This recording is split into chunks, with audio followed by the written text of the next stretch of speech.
20th meeting of the St. John Council Finance Committee to order.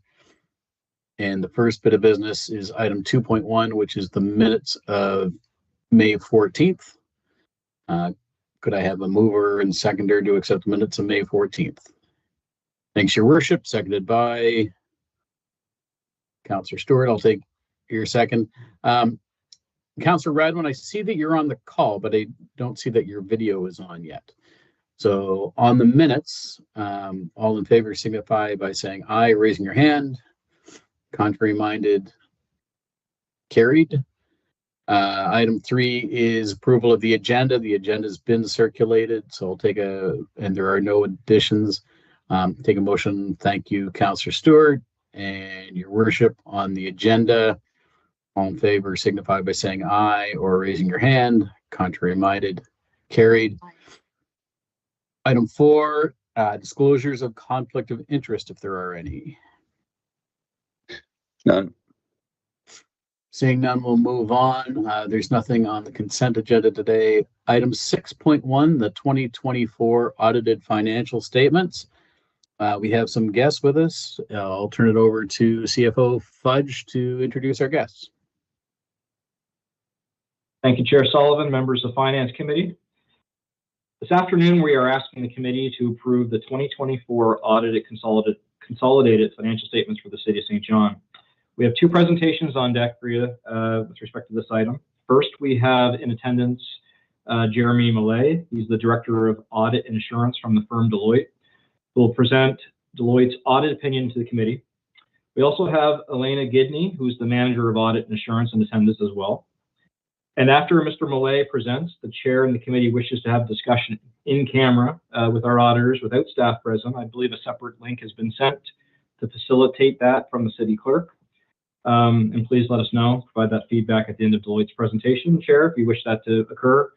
After Deloitte's presentation of their audit opinion, our financial controller, Craig Levine, will then walk the committee through a quick presentation of the audited results and take any questions the committee may have with respect to results, and then later ask for you to formally approve the statements and send them to the council. So without further ado, I'll turn the floor over to Mr. Millay. Thank you. Thank you. Good afternoon, everyone. Thank you all for taking the time to allow us to talk through the results of our audit this year. It's been a very successful year from an overall reporting perspective, and we do plan on issuing a clean audit opinion as we have in the past. So with that, we have a presentation, and Elena's going to walk us through, and at any point, we're happy to take any questions you may have, or have you interrupt us or wait till the end, of course, to go through. The report looks a little bit different than it has in the past. It's just a little bit fancier, a little bit more modern, I guess, than what we've presented, but the information is very consistent with what we've presented in the past. So with that, Mr. Chair, are we okay to present our screens? Excellent. Thank you. Yes, go right ahead. Okay.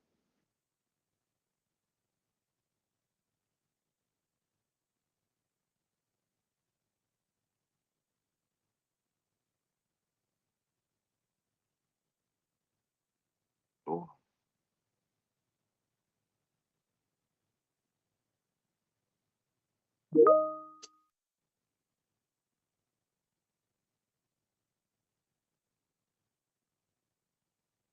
Elena, are you able to share? I was just going to say I have it open. That'd be great. Yeah, please. Okay. And then we're good to go. Okay, awesome.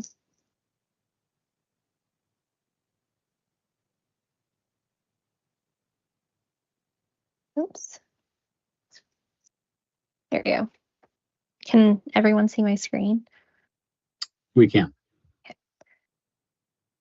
So as Jeremy mentioned, I'll be kind of running through our audit results document. It's been upgraded from previous years, kind of in a PowerPoint presentation form now.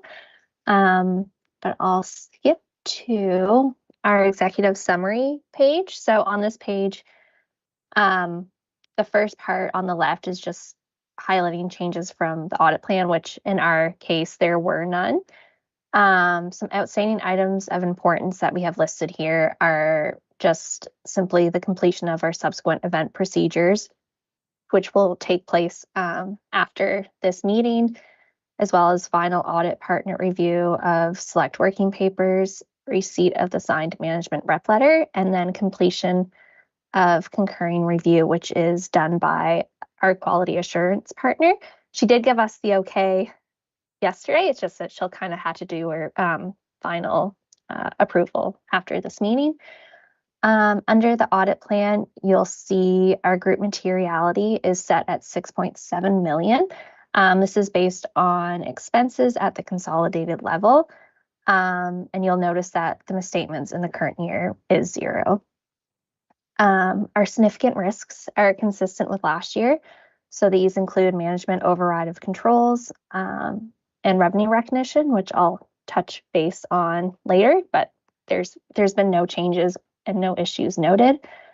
As far as insights, so the first is fixed assets management. So this consideration is around industry best practices. So kind of looking at municipalities across the region and just seeing if there's anything that we can recommend to the city to implement. I worked very closely with the finance team this year, and I know it is a tedious process with engineers and project managers. So just seeing if there's anything that we can kind of do to help smooth out the process going forward. The next insight is around consolidation. So just evaluating opportunities to automate the process. I know the city's in the process of a new ERP system, so maybe seeing if there's anything that we can leverage as part of that to kind of help going forward with automating the process a little bit. The next point is just on asset retirement obligations. So this point is just noting that we're continuously doing our audit checks to ensure the completeness of the data each year and making sure that there's been no significant increases that we need to make in terms of the liability asset side of things. And the last point is on the Deloitte Extractor tool. So this is a tool that we thought might be beneficial for the city in terms of pulling the data directly from the IT system. I think we might have looked at it in previous years, but now with improvements on both ends with our IT systems, it might be something that we can consider going forward. Under the other matters piece, we just have highlighted the litigation, which I'm sure will be a topic at some point during this meeting. But we just highlight here that we've reviewed and collaborated with management regarding the appropriate accounting treatment for the pending legal settlement. The estimated range of the legal liability. Can I interrupt, please? Yes. That matter is a closed session matter. So if you can please refrain from speaking about that matter. Yep. Okay. I was just going to say that we did reconsider and updated the facts and circumstances and agreed with what the management had noted. Yep. The next slide is just on final scoping. So where the city is a group audit, there are portions of the audit that were conducted by another auditor. In our case, we do full scope audits on mostly all of the components except for one, the Lord Beaverbrook rink. The only other exception is St. John Trading Center. We do limited scope audit procedures, so that's mostly focused on the income statement side of things. Yeah, so that just kind of highlights the group audit coverage. Yeah, and then we highlight the St. John Free Public Library, for example, is blue because it's an insignificant component, so it's a smaller piece of the pie. So that's why you'll see it highlighted as blue. We do conduct an audit on it, but it is a bit of a different size. And I guess St. John Industrial Parks would be in a similar boat for this year, but as it continues to grow, it'll continue to take on a bigger piece of the work that we do. Thanks, Jeremy. Any questions before I move on to significant risks? Not seeing any from the committee, so feel free to continue. Okay, thank you. So the first significant risk, again, is consistent with last year.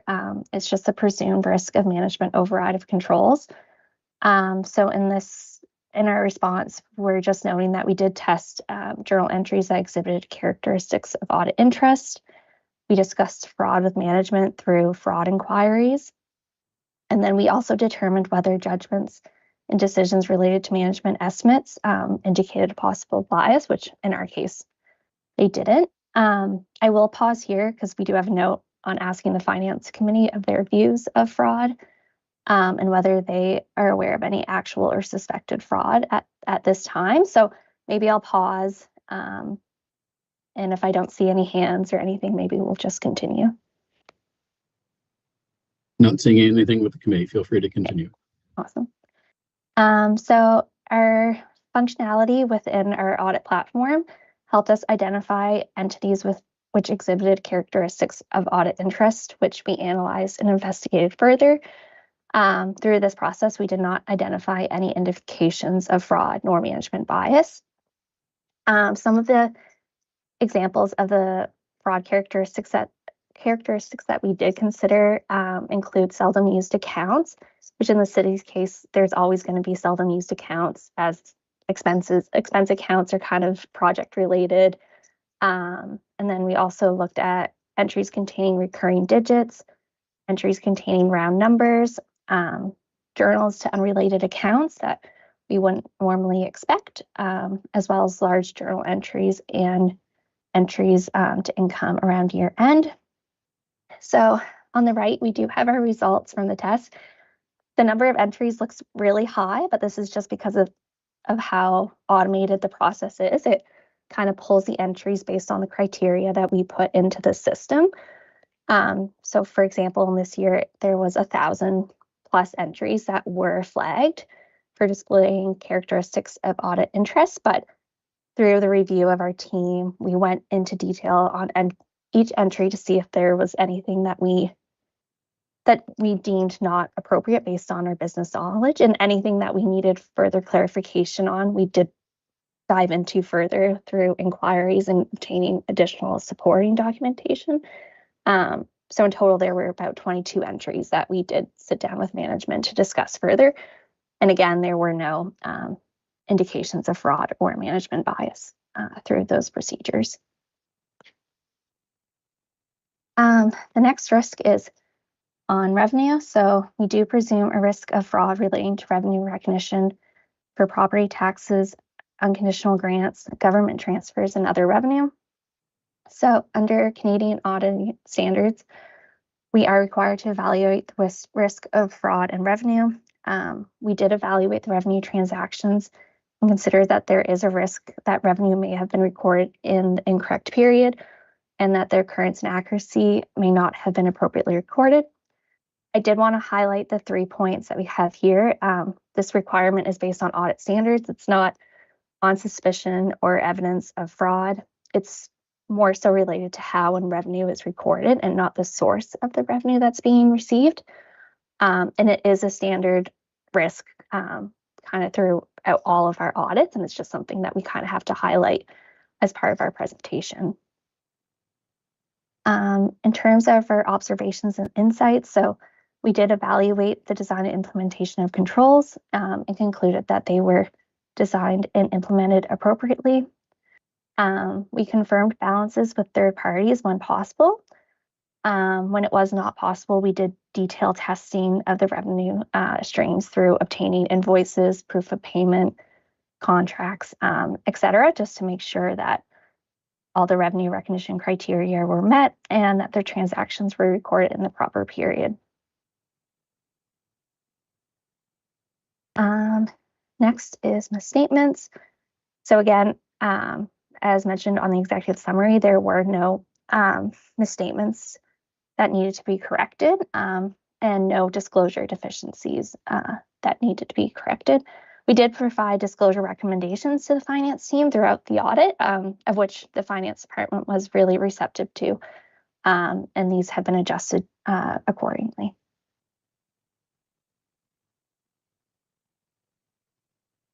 Next piece is just the appendices. So I'll skip over, sorry, one sec.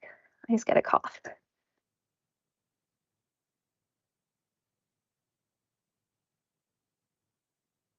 I'll skip over Appendix A. These are just kind of required communications as part of our auditing standards. And then on the right is kind of just our references to where you can find where these points were met, or comments on whether like we needed to disclose it or not, or none to report, for example. I skipped to Appendix B, is just outlining some PSAS standards effective in 2024 and beyond.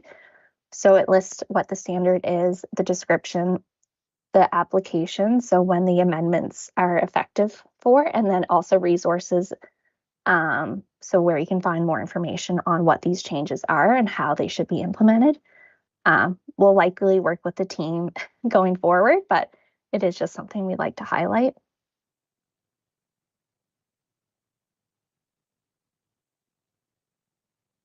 And then Appendix C, I won't dive into too much as well. It's mostly just highlighting kind of the changes on the audit side of things, with AI and the changes in data and how we use it.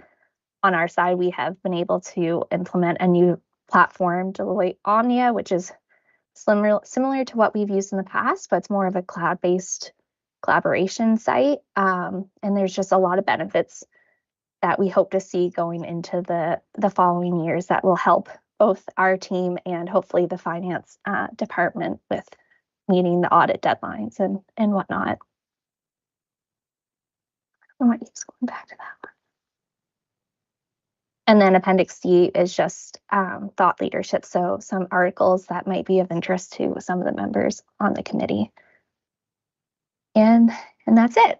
So maybe I'll open the floor to any questions, or Jeremy, if you have anything you want to. No, thank you, Elena. That was great.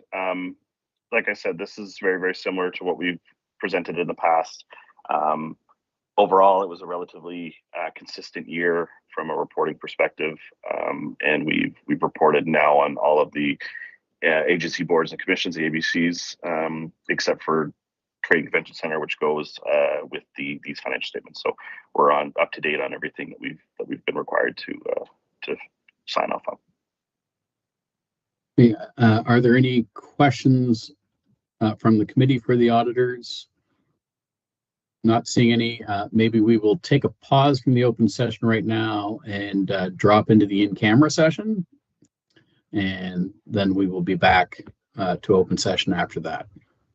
So committee and our guests and our common clerk will leave this meeting and jump into the in-camera meeting invitation that we have. For everybody else, have a short break. We'll be back.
I see that committee is back. And I happy to report back in open session that our conversation in camera with the auditors, the reason it was incredibly brief was because the auditors reported that they had wonderful cooperation from our staff, and just to confirm that the audit was clean and working with our staff was smooth, and they have absolutely no concerns with how the operation is running, as I would have expected. We have a fantastic finance team that guides us through the operation. So I'll just report back on that. And the recommendation is that the finance committee, forward the audit to council with a recommendation to adopt. So I will take a motion on that from committee. Councillor Stewart and your worship, all in favor signify by saying aye or raising your hand. Contrary minded, carried unanimously. Thank you to our guests, our auditors who we've worked with for a few years now. Wonderful working with you again. Feel free to drop off the call, and we'll see you at open session of council. Excellent. Thank you, Mr. Chair. And that moves us to the next item on our agenda, which is the Shape Your Budget results. Oh, sorry. Mr. Levine, do you have a small presentation on this? I do. Thank you, Mr. Chair. I'll try to be brief, and Sure. We'll go through this. Thanks.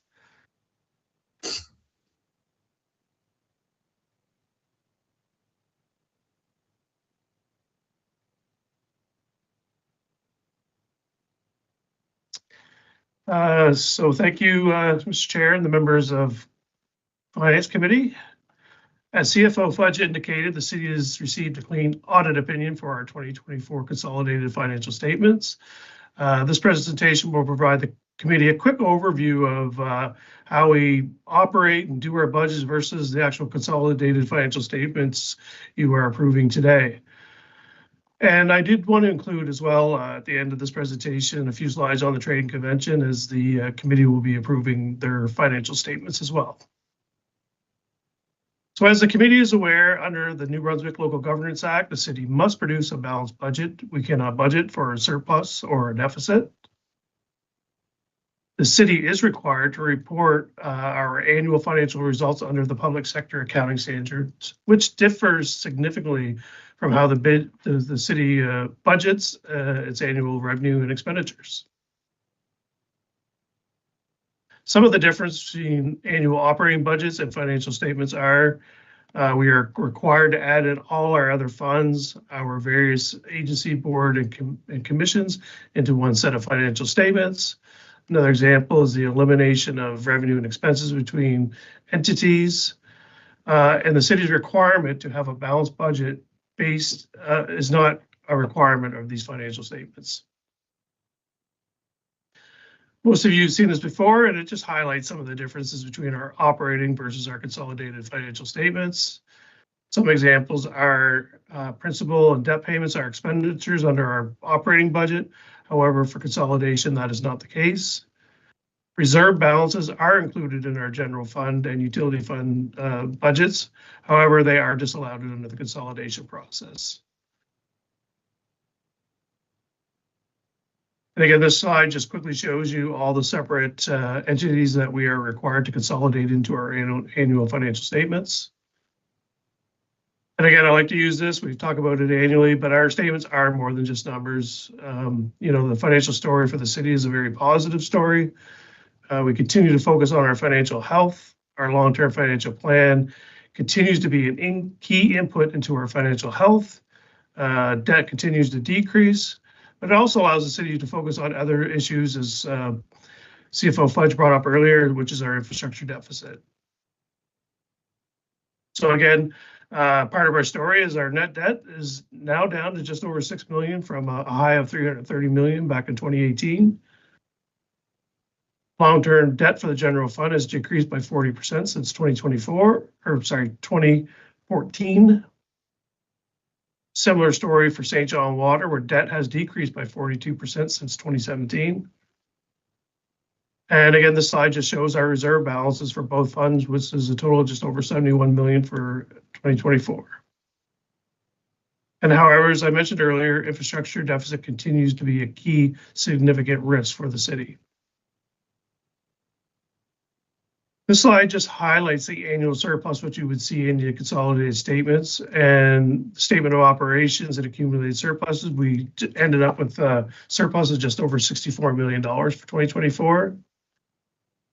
But to highlight what is driving that accumulated surplus, examples include, you know, income from our energy service or St. John Energy was $2.5 million, and that is a non-cash adjustment. Our actuarial gains on post-employment benefits was just over 17.3 million. Again, that is a non-cash adjustment. And then there's just a slew of PSAB entries that is done annually. And then when we look at our government transfers, which is something we don't include as revenue for general fund, it was just over 42.5 million for 2024 for various capital projects. So very good news there. I think one of the important slides for the committee is actually what we ended up doing for the general fund. And the city ended up with a small surplus of just over $39,000 for 2024. And as a percentage of our operating budget, that is actually 0.02% variance of our operating budget. St. John Water ended up with a surplus of just over $2.59 million.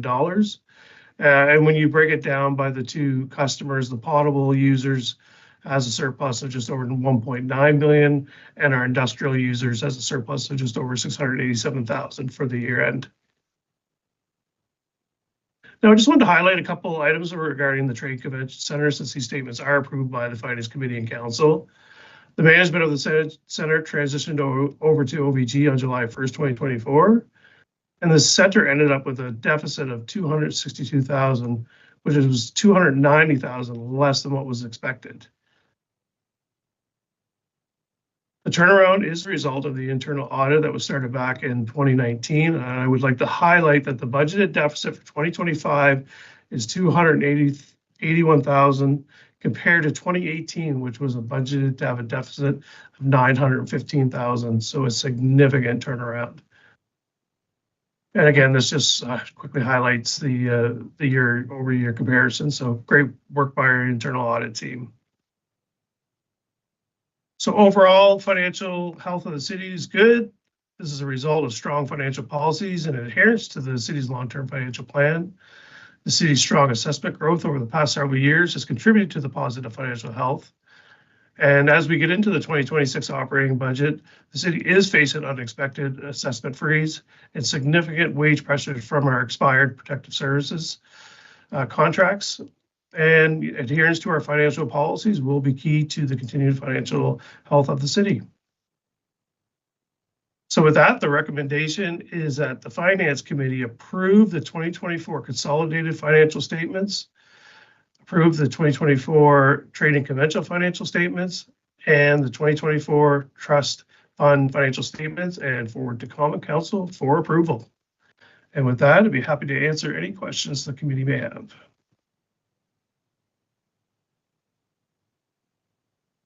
Questions from committee? Nope, and we may have gotten a little ahead of ourselves with the motion earlier, but do we need another motion or did we pass that already, Kevin? I think you passed the motion. I think you passed Yeah, the motion that is required. Yeah. Yeah, I think we covered it. Good. So good news, clean audit and balanced budget. Excellent.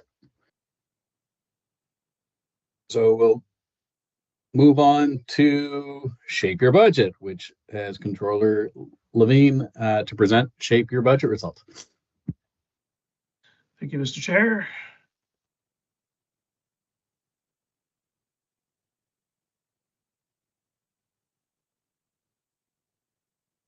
And thank you to the members of the Finance Committee. I am pleased to provide a quick overview of our public engagement, which we call Shape Your Budget, for the 2026 operating budget. Very pleased to see an increase in our participation in our third year of this annual public engagement. We had 706 participants compared to 154 last year, so significant increase. I guess the only negative I would point out is we had 0 participants for our open house. So we'll continue to look at that next year. I do want to note that although we did receive a great increase in our responses, this may not be representative of our total population, but certainly provides some themes as well as some interest and information as we proceed with our 2026 operating budget preparation. The next 2 slides I won't go through, but they just highlight the questions in the survey, which are all included in your kit.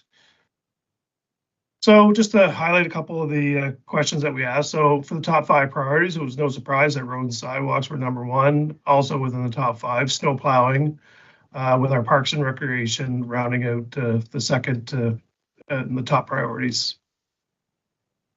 Lowest priority was active transportation, arts and culture, and these were in the top 3.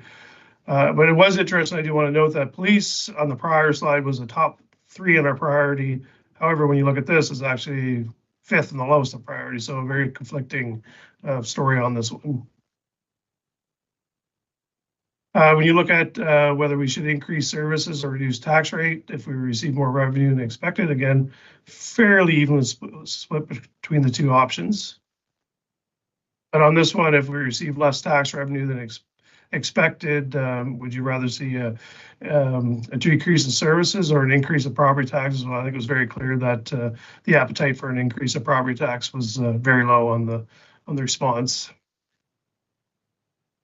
And again, based on our top priorities from our strategic plan, I was interested in this has been consistent, which is a fair regional cost sharing seems to be the top priority for respondents. Value for tax dollars was split evenly between fairly good and fairly poor, and then just sort of skews down to poor. So again, the report, which is again included in your kit, provided 307 open responses where people could just whatever they wanted to suggest, any ideas, opinions, and suggestions for the city. No consistent themes, but a lot of good information in there. So in conclusion, the results in the survey is for information purposes only, and the results would not be statistically valid. However, public engagement is considered best practice for creating an open and transparent process around the budgeting process.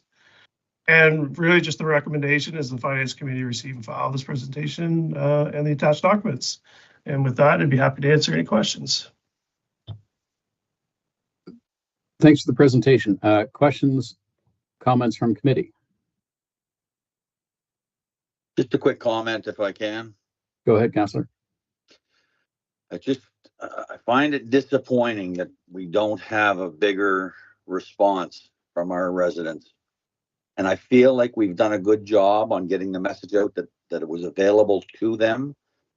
But honestly, with that few responses out of the thousands that should be responding, we've got to do better. We've got to get more feedback. My opinion. Thank you for that. Councillor Radwin.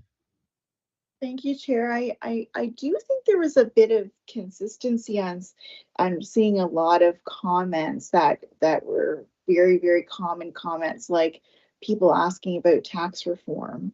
For example, I thought, okay, well, at least everybody's on the same bandwidth as we are. And the other thing that people were often commenting about was encampments cleaning the city.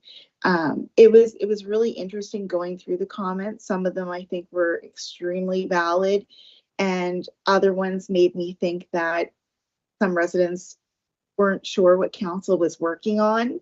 So I don't know how we're supposed to get the messaging out, like Councillor Stewart said, when we can't get people engaged. So anyway, so it's just challenging, but I guess I wish more people were watching us on TV. Thanks, Councillor. Your worship, go ahead. Thank you. I'll agree with my laterals on that. It would be nice to get a bigger cross section of the population to admit they're looking for us. I will say from my own perspective, I have not seen reduction requests for service that's ramping up more than anything, and when we had a significant property tax rate reduction last 4 years. Always love what Pat Wood said when he was our city manager years ago. He said you can only spend $1 once, and it's so true. So we're going to spend it on services, we can't reduce the tax rate. So it is an interesting dilemma, but anyways, it's good to get the feedback, even though it's not what we hope for. We'd like to get more. It's more the comments, I think, are interesting. Thank you. Thank you. You know, my own take on it, I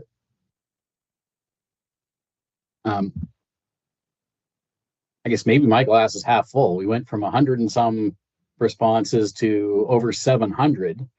At the end of my comments, I will ask what would make it statistically valid. I am quite pleased that we had 700 responses. My expectation would be those 700 respondents will respond again next year and tell their friends, and we will continue to get the message out. So I expect that to grow. I'm actually quite buoyed by the increase in responses. I think the slide that says, you know, if we had more revenue, 55% want an increase in services and 45% are asking for a tax rate reduction. I think it does actually show that over the past couple of years, we've had a good mix because we have done both. You know, we haven't maintained the status quo. We've worked the plan and invested specifically in our priorities and our strategic plan, while also, you know, not grabbing all of the available revenue because of assessment increases, and we've returned some of that back to the residents and increased targeted services. So I think we have hit that balance. You know, and certainly the flip question, because, you know, this year is going to be challenging in the budget, mainly due to the provincial freeze on assessment. You know, I think that's an important question, and it's going to make it a challenge to maintain services and to continue to work the plans that we have with that change in expected revenue due to the provincial assessment freeze. As I went through the open responses, I guess I did pick up a couple of themes, and maybe it's my own bias when I'm reading them. But you know, certainly garbage, how the city looks to tourists, and enforcement of laws and bylaws. Now, I didn't really get clear, and I think I don't know if the respondents clearly understand, you know, what laws are being broken when, and when they are kind of a police related law and when they're a city bylaw related law. But for me, reading it as a councillor, that's kind of what I picked up on, that, you know, certainly one of our, it has not been in our priority list yet. And that's really, I think, one of the push themes that I picked up out of it. But I think a fantastic tool. Thank you to the staff for managing it and putting it together again. I think 700 responses is good for this early piece where we are in it. And council a year from now, whoever you may be, I think this is a good tool and you'll be getting even more feedback. The question I will pose to staff, though, is if 700 isn't statistically significant, what's the target for the statisticians to say that it's statistically significant? I'll take a crack at that one. I know Stephanie Rackley-Roach is on, who has way more experience than I do in this field. I would say we're getting really, really close to statistically valid. We really haven't taken the time to really review it, all the criteria, but I know when it comes to statistically valid, you look at things like what confidence level are you trying to achieve, what margin of error are you trying to achieve, the population size of the city. So, I think at 700, we're probably very close to statistically valid, if not exceeding that number, but we really haven't gone through the process of consulting with Stephanie's group to understand if we are there. But maybe, Stephanie, if you want to chime in and add any comments there. Sorry to put you on the spot. No worries. Thank you, Commissioner Fudge. 700. So if we were just looking straight at a 95% confidence level, the numbers for a community the size of the city of St. John, and that would be the total population. And I know our population's gone up since we started doing citizen surveys back, I think maybe the last one we did was 2016. I'm not sure. It's between 250 and 300 is probably the number. However, Commissioner Fudge makes a good distinction that like if you take a bell curve of the characteristics of our population, so it could be just one of the easy examples is to use homeowner versus renter. So they'll ask a number of questions to make sure if we're doing it through a third-party marketing firm, they'll ask a number of questions to get the demographic. So I do know that we get some kind of pushback when we say, oh, we don't need your response because we already have somebody that meets that particular criteria. So 700 is very good. If we were to look at what is statistically valid across the wards, we would need a total of about 800 responses. And again, that's that bell curve of characteristics of each of those wards that we have. So we have 4 wards, so it's about 200 in each ward. I'm pretty sure I did that math right.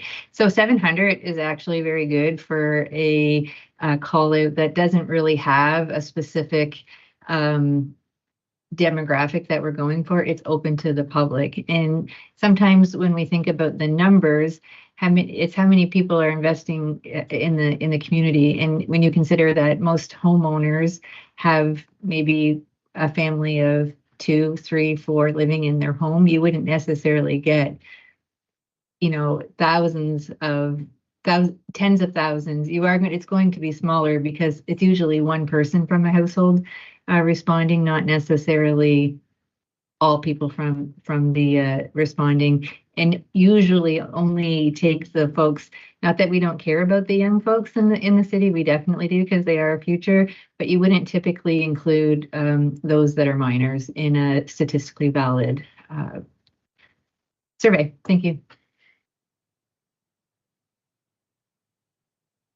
Okay, so we're close. Do we ask? Oh yeah, we do ask postal code. So, so if we're close, if we get over 700 and the 200, we could start to parse some of this information out.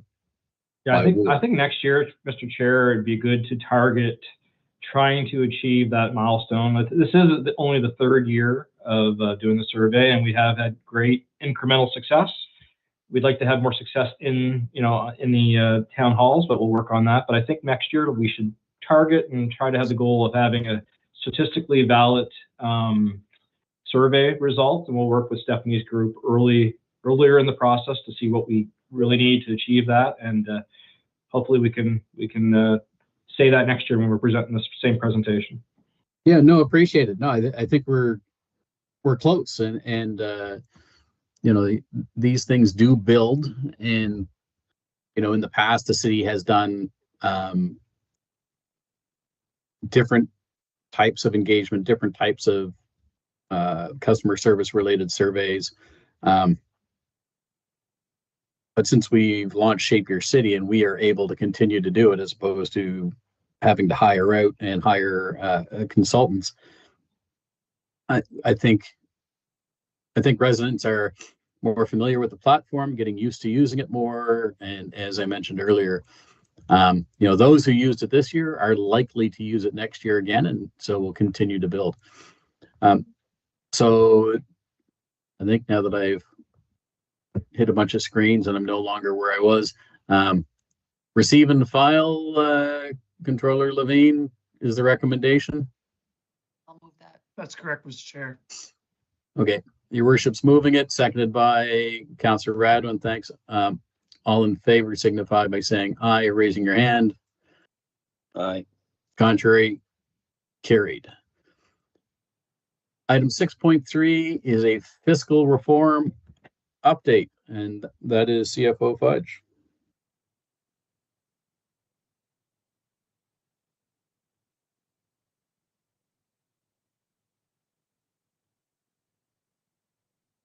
All right, thank you, Chair. At our last Finance Committee in May, I provided the committee a high-level update on proposed fiscal reforms put forward by the province of New Brunswick. This afternoon, I will provide some more detail on each of those reforms, where we're at in the process. And although the city has not received any specific City of St. John confirmed financial estimates from the province, I have on my own accord estimated potential impacts for the City of St. John based on the formulas that are in the public forum and provided by the province thus far. I emphasize the estimates in this presentation are my estimates and my own estimates, and we'll likely see those confirmations come in September from the province. So just a very quick recap: on June 6, Bill 33, which was the fiscal reform bill, received royal assent. That introduced the new funding model to support municipalities, which includes three streams: equalization funding, which is being referred to as fiscal capacity funding now, capital renewal funding, and regional services support funding. More detailed draft regulations were publicly posted for a 28-day period on July 24th for feedback. That feedback period closes on August 21st. And I used the details from those regulations to make my estimates. If anyone on the Finance Committee is interested in those regulations, let me know and I'll be sure to get you a copy. So the first reform item in the package from the province is shoring up equalization funding, which is great news.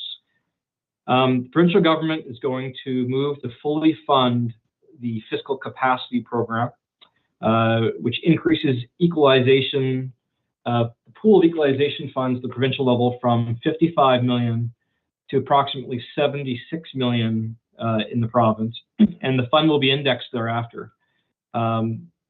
We've been advocating for that for years, that the fund wasn't fully funded and it wasn't moving with inflation. They've addressed that, which is great news.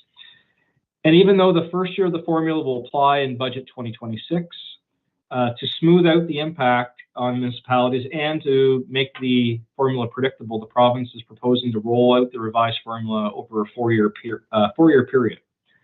That means only 25% of the calculation for 2026 will be part of the 2026 equalization payment, and the remaining 75% being based on the previous three unconditional grant or equalization payments received for each municipality. The formula is very similar to the formula used in the past, with the exception of a couple of adjustments. And the formula is very consistent with what was recommended by the third-party experts that the province engaged, I believe, back in 2024. So this is the formula for equalization. Equalization calculation creates 6 different groups to ensure municipalities of comparable size are included in the same group. So they look at things like population, the amount of infrastructure a municipality has, the services provided. And so the City of St. John has been grouped into the metropolitan group, along with the cities of Moncton and Fredericton. And the premise of the fiscal capacity funding program or formula is to ensure similar local governments, so we're very similar to Moncton and Fredericton, have the financial capacity to provide similar services in their community. And equalization plays a key role in leveling the playing fields among municipalities, and you'll see that as we go through this calculation. So the main driver of the formula is determining the amount of tax-based efficiency, if there's any, for each municipality in the group. If a municipality has a tax-based efficiency for the group, which is basically calculated by how much less tax base per capita a municipality has than its peer group, then that deficiency, which is the shortfall in the tax base per capita, is multiplied by the median tax rate for the group, and then multiplied by the population for that municipality to calculate an unadjusted equalization payment. So you'll see on this slide, St. John has a per capita tax base per capita of $129,000 compared to the average median of $144,000. That puts St. John in a deficiency position of $15.1 thousand. And the median tax rate, you'll see on the far right, is pretty much $1.41. St. John has a $1.55 tax rate. Fredericton has $1.36, and Moncton has $1.31. Sorry, I've shown the wrong slide. Everything I just said is on the slide I'm showing you right now. The tax base per capita, the median tax rates, the 15,000 I referenced, I apologize for that, and the $1.41 median tax rate. So if you notice on the slide under the heading tax base per capita, that's where you'll see the $129,555 for the City of St. John. You'll see under the same column the $144,715, which is the median tax base per capita for the group, and the $15,159, which is the deficiency for St. John. So we can calculate the unadjusted equalization for St. John based on this formula by multiplying the tax-based deficiency of $15,159, and the formula uses the 2024 population for each municipality. Those 2024 populations are actually included in the province's municipal statistics you can get online.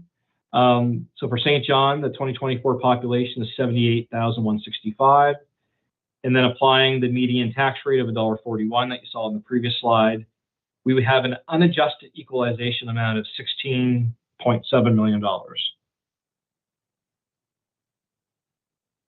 The next part of the formula looks at fiscal effort or tax burden in each community. And this factor is applied to the unadjusted estimate that I just showed you. So the tax burden and fiscal effort is calculated by taking the residential assessment base for each city, multiplying that base by the tax rate and dividing it by median income for the community. So you're essentially taking residential property tax revenue and dividing it by median income to get your tax burden per community. And you can see on the slide, St. John on average has the lowest tax burden on the residential assessment at $1,768 capita, which is 94.16% of the median burden of $1,878 that you see on the slide on the fourth column down. This means the city's unadjusted equalization payment of $16.7 million I showed you on the previous slide will be adjusted by 94%, which is the fiscal effort adjustment that's being referred to in the formula. So before I get into the final estimate for St. John, I would like to highlight just a couple of other items in the regulation. The province is proposing no city should receive equalization that exceeds 20% of its budget, which is fair considering that the province receives about 20% of its own budget from federal equalization payments. That's what they really modeled that based on.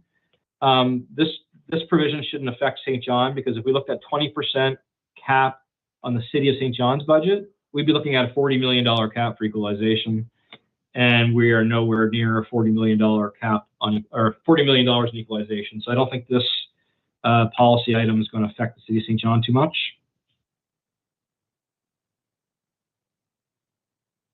And the second provision in the regulation is the province is going to phase this calculation over 4 years. So when we receive the 2026 calculation, only 25% of the grant will be based on that new formula. But then the other 75% will be based on the actual grants we received from the years 2023 to 2025. And the province basically is indicating this is justifying it by this allows municipalities to predict the grant in advance. So you know 75% of your grant before you actually receive your updated calculation. And for St. John, this really means if we see a major adjustment in this grant, it really won't fully be baked in until the year 2029 when that 4-year phase-in period occurs. So if you look at, again, these are my estimates, not the province's. If we look at the calculation I had provided to you, 16.7 million was my estimate for the unadjusted fiscal capacity amount for St. John. If you adjust that for 94%, which is the fiscal effort adjustment or the tax burden adjustment I referred to, you get down to about 15.7 million in equalization grant calculation. And then if you take the phase-in of this, only 25% of that 15.7 million would be applicable in 2026. And then we would take the 25% of the amounts we received in 2025, 2024, and 2023.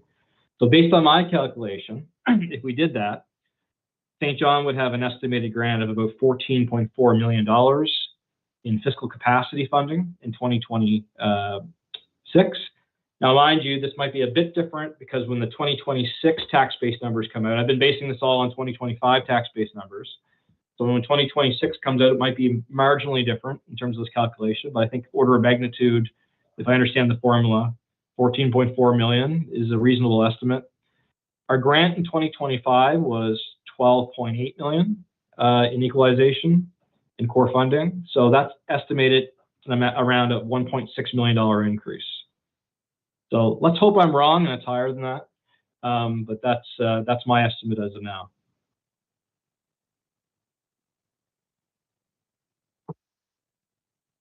All right, on to the second regulation, which is associated with the capital renewal funding for cities.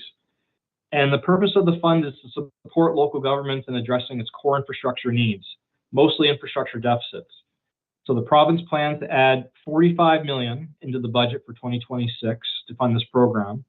And that will progressively increase each year until the year 2030, when the funding is expected to be 95 million for municipalities in New Brunswick. And then beyond that, that budget is expected to be indexed annually and paid to municipalities twice a year. Eligibility is quite flexible. The focus is clearly on renewal, not new. Actually, new is disqualified from the programs. They really are targeting at those core infrastructure deficit issues that municipalities have. Can be used for a wide variety of investments, roads, water and sewer assets, recreation, cultural facilities. The key is basically when it's all said and done, it needs to be for a renewal. And this slide shows what is not eligible. Basically new infrastructure, extensions, new buildings, anything that's like operating related, like repairs, pothole repairs, that's not really addressing infrastructure deficit, that's just patching. Land purchases, legal fees. So very few ineligible expenditures, which is great. The program's very flexible. And the formula that's been released by the province indicates each municipality will receive a base amount of $50,000, and then a proportional allocation of the fund will be based on how much infrastructure a local government owns and the ratio of replacement value of those assets to the total tax base, excluding land, for each of those municipalities. So some of the key terms included in the regulation is stacking will be permitted. You are permitted to use the interest off the fund to reinvest. Any disposals of assets that were originally funded by this fund, this capital renewal fund, will require a replacement investment by the municipality equal to the value of the amount that was funded into another capital project. And funds can be banked up to 4 years, but the cash must be accounted for as restricted on the audited financial statement. So there's a clear delineation that these funds are really only to be used for this program. Excuse me. There will be reporting requirements for the city, including annual progress reports on how the funds are used. And every 4 years, municipalities are required to submit an updated asset management plan, capital renewal plan, and the latest state of infrastructure report. So again, the province hasn't released any details on the amounts each city will receive. But considering the city has 1.8 billion in tangible capital assets on its books, on its financial statements, we've got 840 million in accumulated amortization. We have close to 3 million in replacement value. I expect St. John will have one of the highest net book values in the province. We would expect the city to track, City of St. John to track positively on this grant. And I don't have access. I couldn't do the same exercise I did for the fiscal capacity grant because I actually don't have access to all the tangible asset information for all the municipalities of the province. But if you look at the fact that some of the metrics that we know, I would suggest the City of St. John would at least represent anywhere between 7 to 11% of municipal infrastructure for the province, and municipal infrastructure for the province. And if you're looking at a $45 million fund just for 2026, I would expect that we would come somewhere in the vicinity of 3 to 5 million of additional funding for this capital renewal fund for St. John. Again, I don't have confirmation, and for once in the finance committee meeting, I hope I'm wrong and it's higher, but that's just a high level estimate. The last reform is information on the Regional Services Support Fund that was included as part of this reform. This fund was previously linked to the unconditional grant and was previously funded by clawing back the core funding of the unconditional grant to flow these funds to regional service commissions. The good news is this will now be decoupled from the fiscal capacity grant. There will be a fixed budget of 18 million to support regional service commissions across the province. It'll be stable and predictable. And to take advantage of this fund, regional service commissions must match 50% of their total allocation for their mandates. And there's also a new feature which allows up to 25% of this funding to be eligible for cost-sharing regional infrastructure. The province indicates these changes are designed to enhance access to regional funding, and their hope is it incentivizes further regional collaboration. That's my update for this afternoon. It's a receive and file recommendation, and I'm pleased to answer any questions you may have. Thanks. Questions, comments from committee? Councillor Radwin, I see your hand. Go ahead. Thank you, Chair. Yeah, through you to CFO Fudge. I have one question, but I also wanted to make a comment. When I was looking at the capital funding, my first biggest thought that alarmed me was, does that mean that they're not going to fund an extension onto the field house? Because it says no new buildings or extensions of new buildings on a new extension on a building. So that was one of my thoughts, thinking, is there other pockets of funds from the province that we'd be able to tap into? But my question to you is, because you're trying to plan, when will you get firm numbers? When are you going to actually know what the numbers actually are? Excellent questions, both of them. First question, I think what the strategy for the provinces is, this fund would be really similar to gas tax funding, very flexible, really focusing on the infrastructure deficits. We've, as municipalities for years, have said, it's very difficult to address infrastructure deficit when your programs are so specific. So this allows us to have a mechanism to address that. I think moving forward, they would like to see anything related to new really be driven through RDC. And, really, business case approach focused on how it creates value for the community. So I don't think that they're shutting the tap off on requests or applications for new. It'll just be funneled through RDC and what other various programs they may have at the province. I expect that we'll have confirmation of these amounts either optimistically at the end of this month or middle of September from the province. And so for now, we're making an assumption on what we may receive, and then we're building that assumption into the capital budget presentation that you'll see later on this afternoon, presented by Mr. Fogan. We are assuming a $3 million amount on the very low end of my estimate. And if we get word that it's more or different, then we'll come back and adjust. But for purposes of the recommendation for Mr. Fogan, we are making that assumption. And yeah, we'll have confirmed amounts in September for sure. Well, it looks good. And I mean, I love the idea that stacking is permitted because that's always been an issue in the past. That's great. Thank you. Thank you. Any other questions or comments from committee? No, I don't see any. I guess the only comment I'll make is I'm glad that there's some structure and predictability to it. St. John's done such a good job over the past few years of working our financial plan and starting to look beyond 1 year plans. But to do that, our source of funding, which is, greatly the province of New Brunswick, needs to be predictable to help us be responsible. So yeah, I think on this end of things, as much as I'm concerned about the freezing of assessments on the property tax side, at least this piece seems to be moving in a direction that will support municipalities. It's a receive and file, so I'll take that motion. Yeah. Thanks, Your Worship. Seconded by Councillor Stewart. All in favor signify by saying aye or raising your hand. Contrary minded, carried. That wraps up the fiscal reform update. Next item is a proposed amendment to the wage escalation policy, and that's CFO Fudge. Thank you again. I don't have a formal presentation for this. The report's in your kit, but I will speak to it very briefly, and please take any questions the committee may have. But as indicated in our long-term financial policy, or council's approved long-term financial policy, the staff and finance review all of our financial policies on an annual basis to determine if there's any merit to make any changes. And if we find merit, then we bring those recommendations before the finance committee for consideration. Look at changing circumstances. We look at best practices.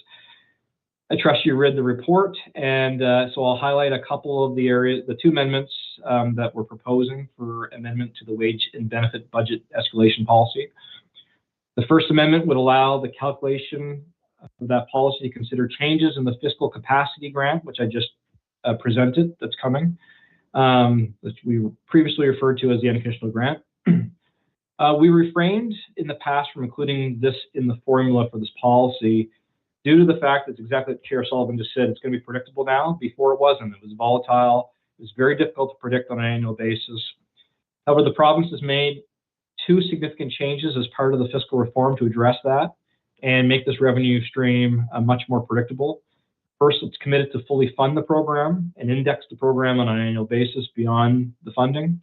And second, it's created a formula that will allow a municipality to really know 75% of the grant prior to the release of the new grant.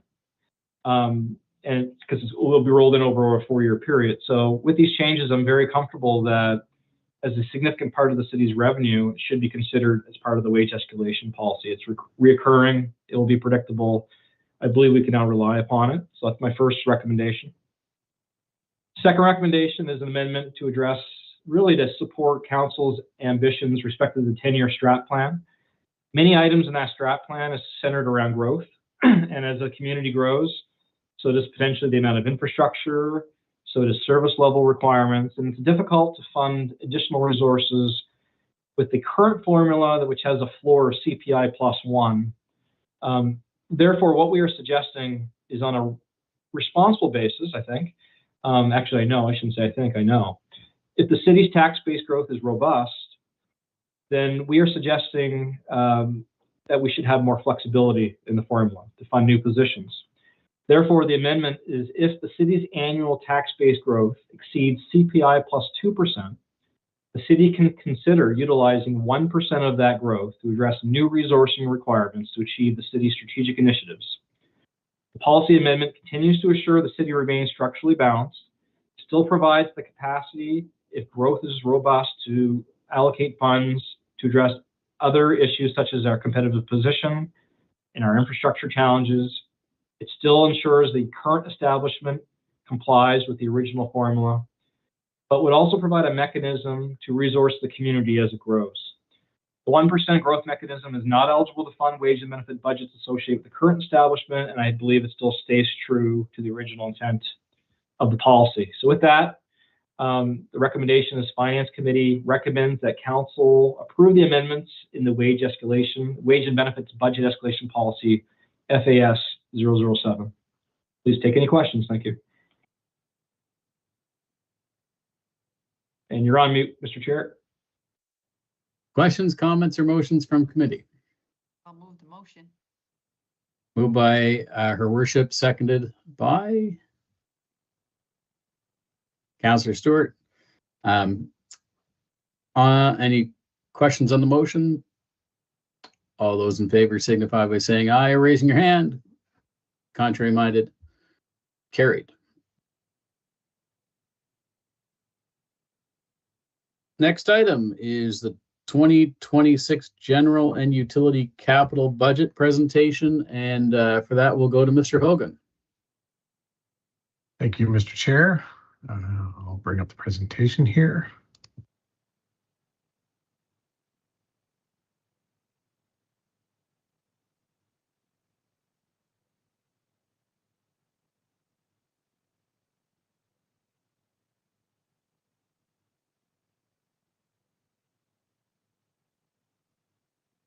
There it goes.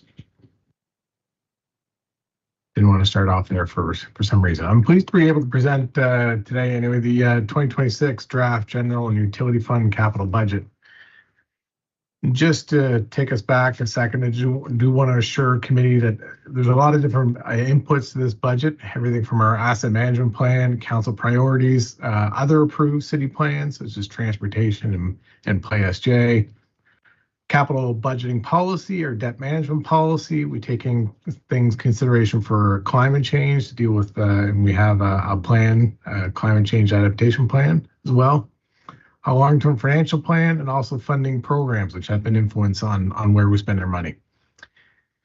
And if you'll recall, you've previously seen the draft 5-year capital program. It was over allocated at the time when we showed you 2026. And there has been some adjustments, but it's mostly based on what you've previously seen. So anything that was over allocated, we did automatically adjust them into 2027. As we told you, that's exactly what we would do. And once this is approved and we know what actually makes it on 2026, we'll bring forward the 5-year capital plan right after that for the next 5 years, and continue to show you that and leading up to the capital plan of 2027. So this year's capital budgets, we have the general fund capital budget, which will be just almost 44 million, with over 24 million coming from city share and 19 million coming from other funding. And then our utility fund capital budget at just over 19 million, with utility contributing just over 12.5 and other share coming in at just under 7. This does align with our capital budgeting policy, where we only allocate up to 20% for new projects. This is to ensure that we are spending an adequate amount of money on our infrastructure replacement. If you recall, this was suggested a few years ago as our infrastructure deficit improved, but this is where we are right now. So this ensures that we are spending appropriate amount on renewal, and the recommendation is in line with that policy. So under your general fund capital budget, as I told you, the city share is broken down as follows. Out of that 24.5 million, you have city debt of 9 million. You have pay-as-you-go of over 9 million now. That's crept up over the years from a result of our financial policies, starting at 1 million up to over 9 million now. and some capital reserves, which you see every year, things like our fleet capital reserve, which we sock away every year, and then we spend it as part of the capital budget. It is a continued focus on our financial principles, including targeting a 25% reduction of infrastructure deficit over 10 years, which is probably out of the three, probably going to be the toughest one to target to hit, given the change in inflationary pressures on capital projects. But we're also focusing on pay-as-you-go by maintaining or increasing that annually, which I previously spoke about, and also our debt reduction of 25% over the next 10 years.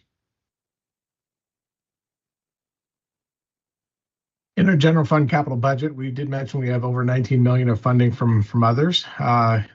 We've listed our funding partners in different forms that take, and those different capital or funds that we gather from also fund many different projects. It's not just one project for each one of those, but there could be many projects under the CCBF or RDC or whatever the group may be. And that funding is critically important because it does allow for more investment in certain priority areas, like at regional facilities. Active transportation is one that we're funding this year out of the ATF. Asphalt resurfacing, CCBF contributions there. Street reconstruction, reimagination, climate change, resilience, such as the Courtney Bay Causeway and sewer separation and storm outflows. And without that other funding from others, a lot of those projects just wouldn't be possible.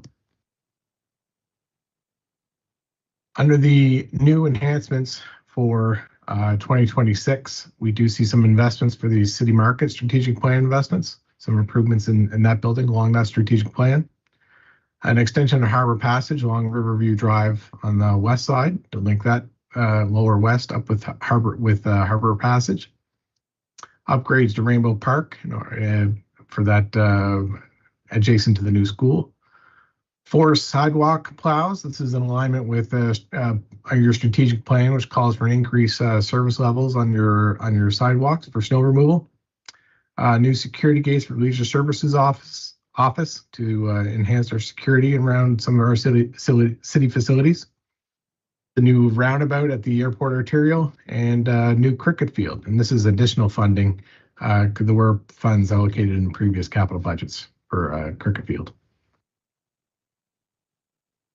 Under the existing assets, we are contribute to the ERP replacement along with the fire ladder truck. Also regional facilities contributions here for the Canada Games Aquatic Center, TD Station, Trading Convention Center, various fire station improvements, Shamrock Park washroom upgrade and renovation, and your St. Patrick Street Pedway. Under Parks and Recreation, there's allocation for a new playground at Ellerdale and also a top lot playground in Milledgeville area. There's St. John Transit investments for new buses and shelters, asphalt curb and sidewalks, raising of the Courtney Bay Causeway to help with storm surge and stormwater prevention for damage. Howes Lake landfill closure. This is one that's it's now 1.5 million of this year's money. This is also contributed from reserves that we've been putting away for a few years. Traffic signals at Somerset and Churchill Boulevard and Lower Cold Loop storm sewer rehabilitation.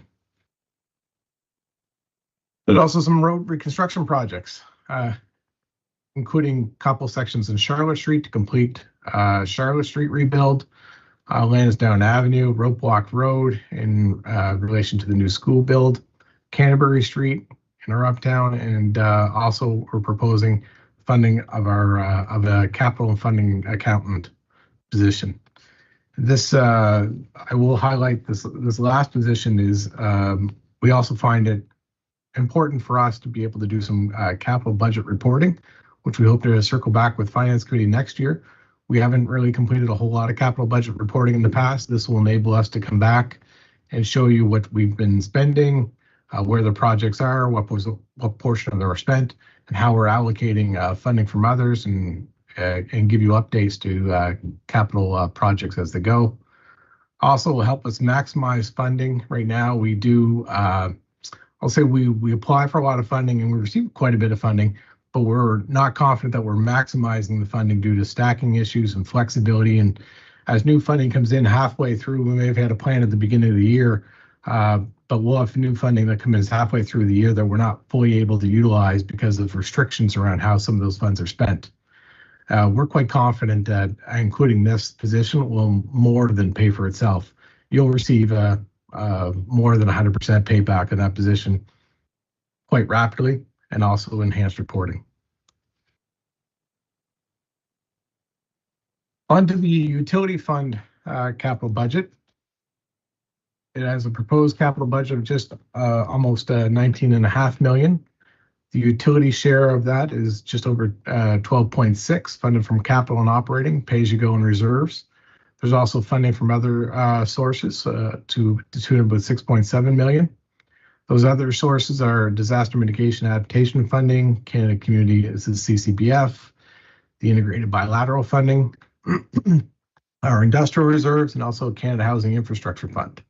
And of note, underlined at the bottom is no new borrowing in 2026 for the utility fund capital.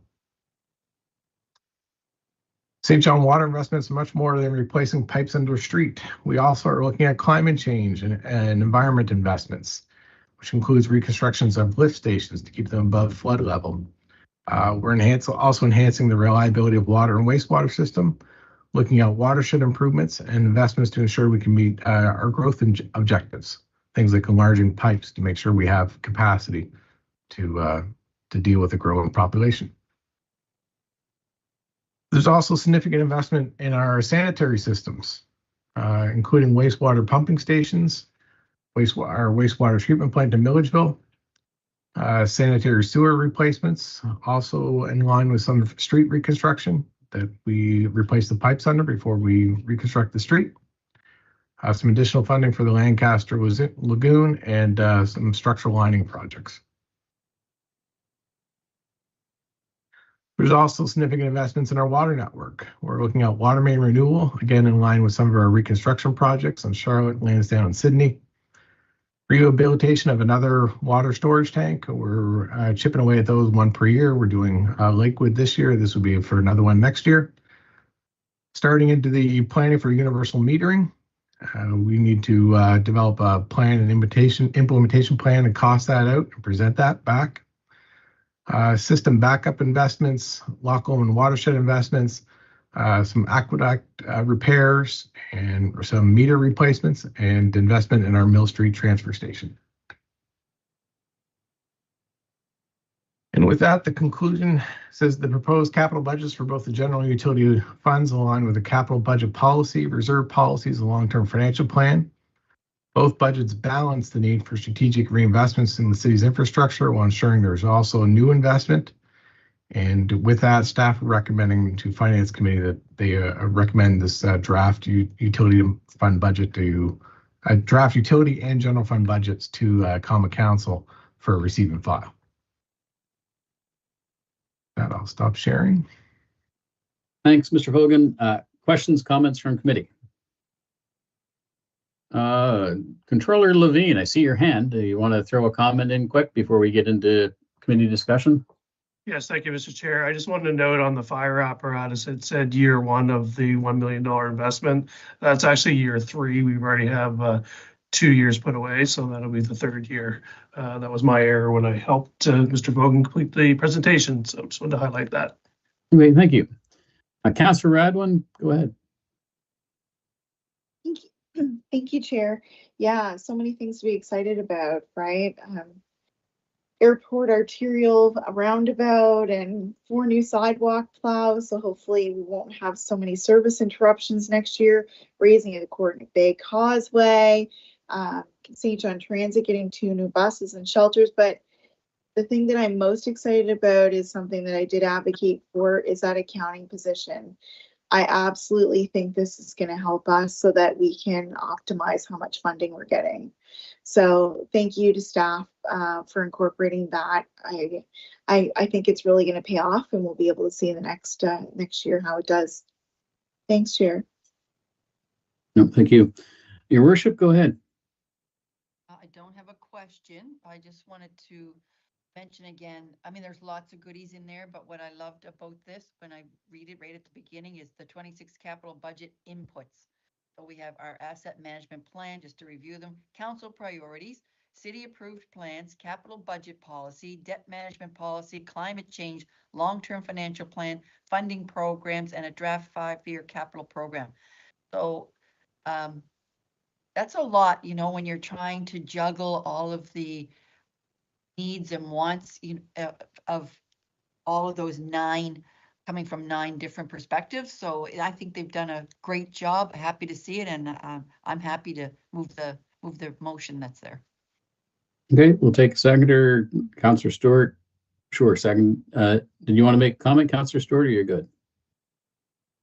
He's good. Yeah, just a couple of quick comments from me. You know, certainly our staff has done a fantastic job, not just this year, but over the past several years, of working the plans. You definitely cannot say that St. John has commissioned plans and then left them sitting on the shelf. And that is so important as we look to long-term planning and the 5-year capital plans. You know, no offense to my 3 colleagues, but politicians come and go. We are on 4- and 5-year cycles. And really, if you want to run a long-lasting, responsible organization, you need to be looking into the future. And really, those plans that have been vetted by councils and citizens should be guiding our work. And so I really do appreciate that. On a personal note, you know, I've been advocating for getting to universal metering for many years. And it's nice to see money finally dedicated to the planning of that, because as I just mentioned, once we get plans in place, we're very good at working the plans and seeking funding from outside sources to support those plans.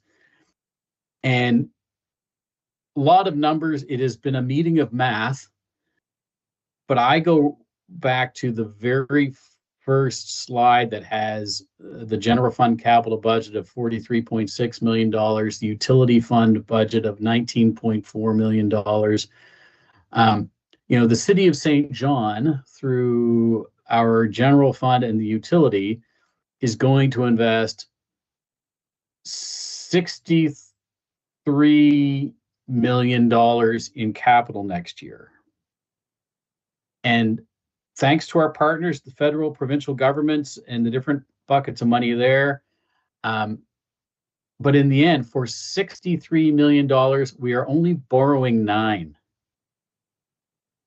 So we will only be paying interest on $9 million. And we are certainly, as part of our long-term plan, retiring more debt every year than we are borrowing, which means less financial charges, which means more money that we can invest in the city, and we're not paying to the folks who are loaning us money. So that's $63 million, and we're only borrowing $9 million. Fantastic work on our partners in the utility fund,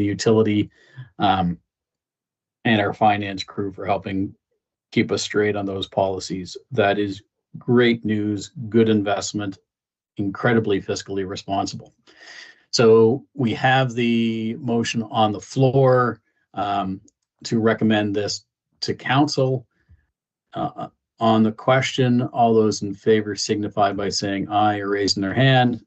Contrary minded, carried.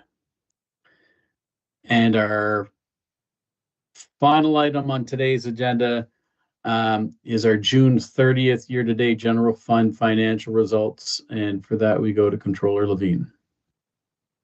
Thank you, Mr. Chair. I'll try to wrap this wonderful afternoon of numbers up in the next few minutes. Thank you, everyone. Here to present the June 30th year-to-date financial results for both the general fund and the utility fund. As we go through the slide, I think you'll see a lot of variances, but I do want to highlight that wages and benefits are, you know, they do have significant variances to the positive. Again, we continue to be challenged with some of our recruitment, timing of getting staff in here. So you will see that. And then on the goods and services side of things, much of the variance really relates to just timing, budget versus the actual receipt of the expenditure. So from a general fund, we have a year-to-date surplus of 2.35, or when you look at it, it's 3.4 million variance versus our budget. Year-to-date, the city has a 1.48 positive variance in our revenues. Some of the major variants are listed here, but on a very positive note, in which we've continued to see positive results, as our building permit revenue is up quite significantly over our budget. This is just the breakdown by variance by category, and as I just highlighted, you can see where the wage and benefit surplus is year-to-date.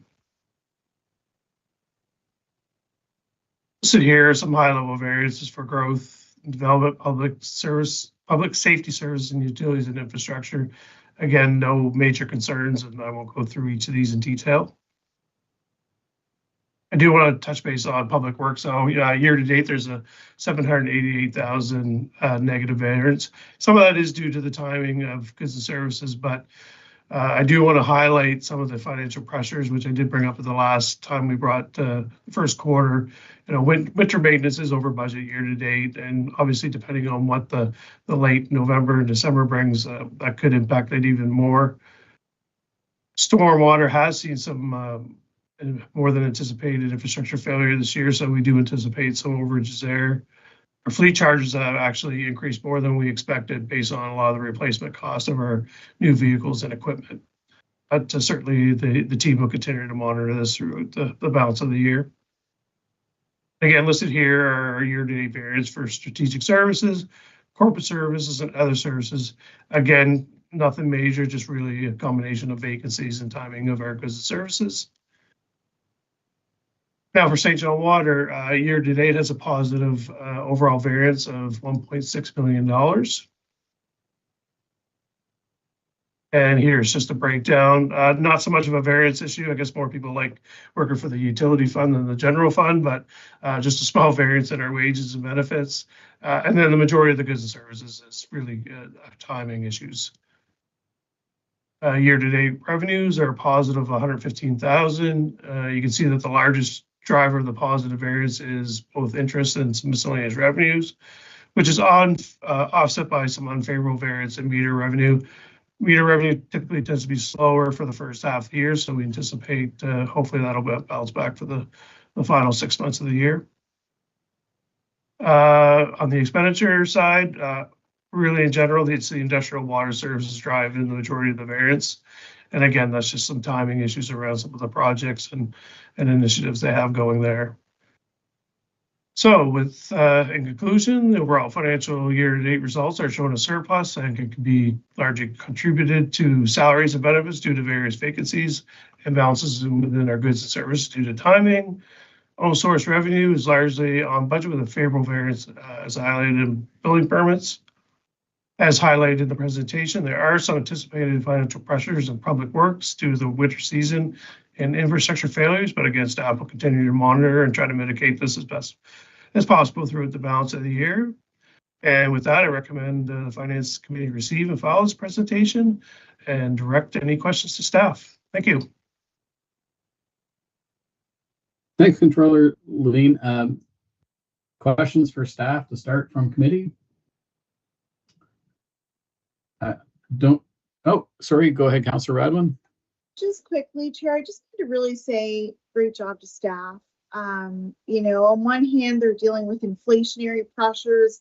On another hand, there's multiple departments that are dealing with not being able to fill vacancies in a timely manner.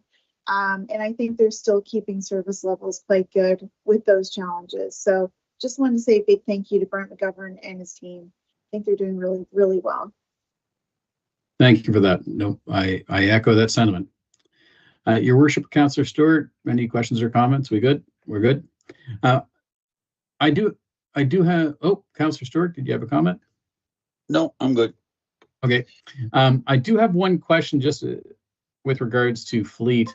It's one of the reserves that we have actually had for a very, very long time and been pretty good about looking after so we can renew fleet. But correct me if I'm wrong, I think we've had a bit of a trend in the last little while that fleet has been under pressure because our vehicle cost, both in the timing and cost, it takes longer to get them, and they've been more than we thought. Are we making adjustments in upcoming budgets to account for the changing environment in fleet? Through you, Chair, I'll take that one. Yes, we are. I mean, we updated annually every budget. Again, this is one of those situations, there can be a lag in the timing, what we budgeted. As you know, we start preparing the budgets in August. You might not receive your new fleet vehicle till the following year. When it comes in and it's, you know, say double the price, well, then you get the double the charge built into your budget when you don't even actually have, you still are based on, you know, prior years. So it is a challenge that we're seeing, but, you know, we do adjust them every year based on the most up-to-date replacement costs that we have on file. So hopefully that answers your question. Okay, no, it does. Just yeah, I just know conversations that I've had with staff and seeing it, you know, in our financial updates that fleet has taken an inflationary, has had significant inflationary pressures over the last little while. So just want to make sure that we are accounting for it. And so the recommendation is to receive and file. So I'll take that motion. Your Worship and Councillor Stewart, all in favor can signify by saying aye or raising your hand. Contrary minded, carried. That brings us to the end of the agenda. Just the quick recap for anybody who was tuned in late. We started with our audited financial statements where we had a clean audit from our auditors and that confirmed a balanced budget for 2024. We have received over 700 responses to our Shape Your Budget. While not quite where we hope it will be, it is significantly higher than last year with a lot of good information to help give input into our budget for 2026. Our CFO Fudge gave us a wonderful math lesson on fiscal reform and some of the updates there with the grants coming from the province, and that will help us plan, which led into amendments for our wage escalation policy because now grants from the province are more predictable. Our general and utility fund capital budgets, again, spending $63 million next year on capital programs, but only borrowing $9 million to do it. Good news and positive variances currently, with fingers crossed that it continues in the first 6 months of this year. So thanks very much to staff and to committee for this afternoon's finance meeting. Lots of good news, and we'll follow up with some of these items going to next council meeting. With all of that, I will take a motion to adjourn. Motion to adjourn. Thanks, Your Worship. Seconded by Councillor Stewart. And with that, we are adjourned. Have a wonderful day, everybody. Thank you. You too.